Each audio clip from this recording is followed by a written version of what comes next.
Hello and welcome to my keto kitchen. I'm Victoria. Today I'm going to show you how to make that French bread we made a few weeks ago, but without any Vital Wheat gluten. It is not needed. It's really not necessary. I've been experimenting, so making some videos while I play around, but this time we're just going to use my new standard keto flour. I'm using the almond flour version. You can use pecan or almond, whichever one you like the best. And I'm going to show you how to make the French bread, but without any gluten. So let's get started. The first thing that we need is 1 cup plus 2 tablespoons of water. The extra 2 tablespoons are important. And to this, I'm going to add half of a tablespoon of table sugar. Now this is for the yeast. I have half of a tablespoon of active dry yeast. I'm going to stir this up. I'm going to cover this with a rag, let it set for 10 minutes, and then I'll be back. Okay, it's been about 10 minutes. This is what our yeast mixture with water and sugar looks like. I'm going to pour it into the bowl. The next thing that we need is 1 tablespoon of oil. I'm using avocado oil. We need 1/4 teaspoon of salt. Now, right here is 3 cups of my new standard keto flour. 3 cups is 240 grams. This is the almond flour version. I am adding 1 tablespoon of baking powder and 1 tablespoon of my keto sweetener mix. Half of it is allulose, half of it is erythritol, but it's only 1 tablespoon. Now, I am going to give this a little mix. Okay, I'm going to put the flour over all of the liquids that we have here. I'm going to put the attachment on. Going to blend this until we get a dough formed. Okay, perfect. I'm going to take my rings off, and then I'm going to put some oil on my hands so that I can handle the dough better. All right, I have a silicone cookie sheet right here. I'm going to take the dough and I'm going to shape it in the way I want it to be shaped. So I am just not good at this part. Okay, so how's that look? That's what we got. I am going to score it across the top. Perfect. This is going into my oven at 375 degrees between 15 and 20 minutes. I'll let you know exactly how long it takes, and I'll be right back. While the bread is baking, there's a few things I want to tell you about the differences. So, difference number 1, there's no Vital Wheat gluten, but we're still using 3 cups of a flour. The second difference is we added in 1 tablespoon of baking powder. The third difference is I didn't let it rise, so I just put it straight into the oven.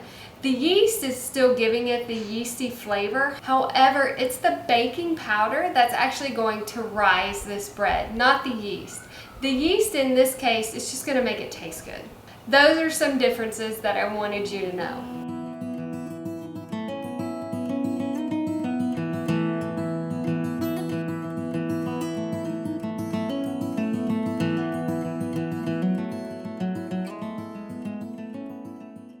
Okay, so I cut it close for you. I hope you were able to see exactly what it looks like. This was 20 minutes in the oven at 375 degrees. Now, I have a cut piece. I am going to put some butter on it, and I'm going to try it. I'm going to try and compare it to what the one with the Vital Wheat gluten tasted like. So, soft. It tastes almost identical, except I'm kind of sensitive to the Vital Wheat gluten taste. I don't like it, but this obviously doesn't have that.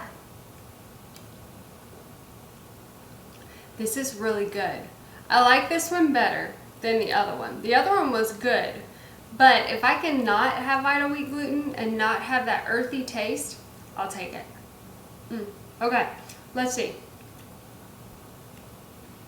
This is moist. A little bit, without being wet.